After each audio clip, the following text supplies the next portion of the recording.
আপনি কি শাস্তি হলে আপনি খুশি হইবেন? আমি চাই শাস্তির সর্বোচ্চ যা আছে তাই দিক আমাকে আদালত। আদালত তাই দিক? হ্যাঁ। এই দর্শনের শাস্তি তো ফাঁসি। তাই হোক। তাই হোক। হ্যাঁ। এখন বুঝতে পারছেন যে আপনি ভুল করছেন, এটা জি আমি বুঝতে পারছি। এটা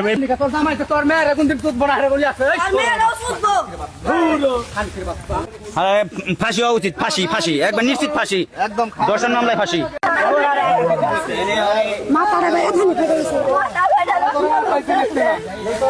তুমি স্বামীর ভাত খাইবে না, তারপরে স্বামী নাকি এত দরদ কে? হ্যাঁ আমি স্বামীর ভাত না খেলে নাই তা মেরেন না। মারম আমরা মারম কে? কথা লই যে অপরাধ যে অপরাধ করছে বোন করুক গা ভাই, আইনের কাছে দিয়া দেন, পুলিশে যা করে করুক গা। এই ধরনের অপরাধ কি একটা মানুষ করতে পারে কিনা? না না, এটা করান যায় না। একটা সে এই যে কি তোমার আরে আমার পুলারে নিয়া তোমার আপন ভাগ্নি না?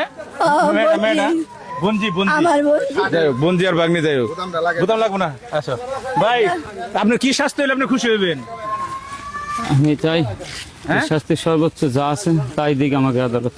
আদালত তাই দিক? হ্যাঁ। এই দর্শনের শাস্তি তো ফাঁসি। তাই হোক। তাই হোক। হ্যাঁ। এখন বুঝতে পারছেন যে আপনি ভুল করছেন, এটা বুঝ। জি আমি বুঝতে পারছি। এটা এই বুঝটা এতক্ষণে ভিতরাইছে। জি। এই কাজটা কি ভালো হয়েছে ভাই? না এটা আপনার তো মেয়ে নাই, আপনার তো মেয়ে নাই, আপনার একটা ছেলে। হ্যাঁ। আমি একজন মেয়ের বাবা ভাই, আমি বুঝি, হ্যাঁ। আমি বুঝি মেয়ের দরদ। আপনার আল্লাহ মেয়ে দেখ, আমি চাই আপনার একটা আল্লাহ মেয়ে দেখ।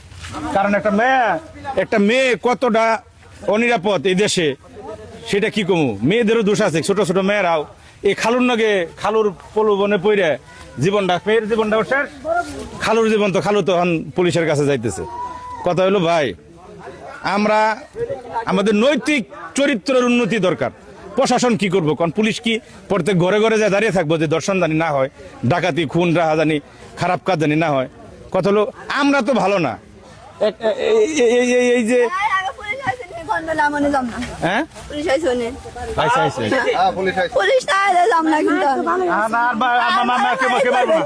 আমি থাকতে কেউ মারবো না। মারলে এখন মানুষ পাবলিক বুঝো নাই, তোমাকে বাড়ির লোক জানি তো মারে।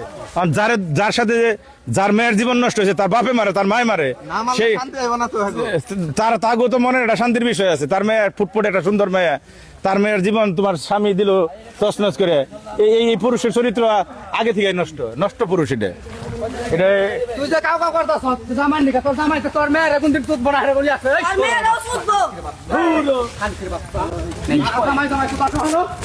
না কথাটা কিন্তু অশ্লীল কইছে, পিছে দিকে যে কথা কইছে এটা কিন্তু কথা বোন খারাপ, কথা কিন্তু খারাপ, কিন্তু কথাটা ভাইবা দেখার মতো। কারণ যে আমার বাড়িতে এতদিন কেউ আসল না, এখন তো সবাই বেড়েছে।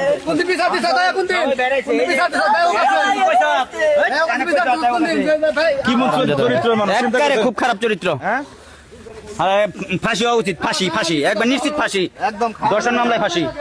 অপরাধ যে হাসানের সামনে অপরাধ করলে এটা আমি ধামাচাপা দিতে পারতাম ভাই, ধামাচাপা দেওয়ার যথেষ্ট সুযোগ ছিল আমার কাছে।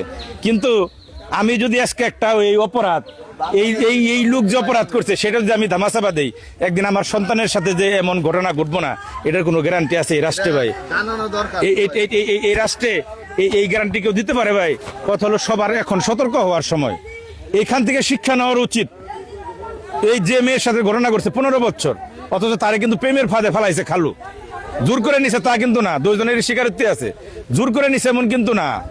তার সাথে যে ঘটনা ঘটছে এই যে লোক, এ তো পুরুষ হিসেবে কলঙ্কিত। দেখেন তার ওয়াইফ, আগেও দেখাইছি আমি, এনে দেওয়ায় ফুটফুটে একটা সুন্দর মায়া। এই মেয়ের বয়স কত? 20-22 বছর বেশি হইলে হয়েছে মনে হয়, খুব হইলে কত 20-25 বছর বয়স হয়েছে। এই জীবনে এই 20-25 বছর বয়সে এই জীবনে যদি এরকম ধাক্কা খায়, তাহলে এই যে দুষ করছে এখন কিন্তু পাবলিকের মায়ের খেয়ে সে ঠিকই বলতেছে যে আমারও ফাঁসি হওয়া দরকার। তা কি ভাই?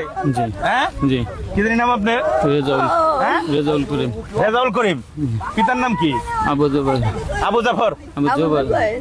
গ্রাম কি আপনার? গ্রামের বাড়ি কই? গ্রামের বাড়ি আমার অরিজিনাল হলো খুলনা মংলাবন্দর। মংলাবন্দর। গ্রামের নাম কি? কাঁঠালতলা। কাঁঠালতলা। গাজীপুর থেকে আপনারা গাজীপুরে কলঙ্কিত করলেন ভাই। গাজীপুরে যত অকারেন্স ঘটে আপনারা দেখেন, গাজীপুরে অনেক অকারেন্স ঘটে, কিন্তু একটা জিনিস কি চিন্তা করছেন যে এর মানে স্থায়ী বাসিন্দা কয়জন? মানে একদম স্থায়ী দেখেন অধিকাংশই দূরে থেকে বাড়ি করছে, অধিকাংশই ভাড়া থাকে। আর একদম গাজীপুরের যে স্থানীয় কয়জনের দ্বারা অকারেন্স গুলা হয় একটু চিন্তা ভাবনা করে দেখেন ভাই।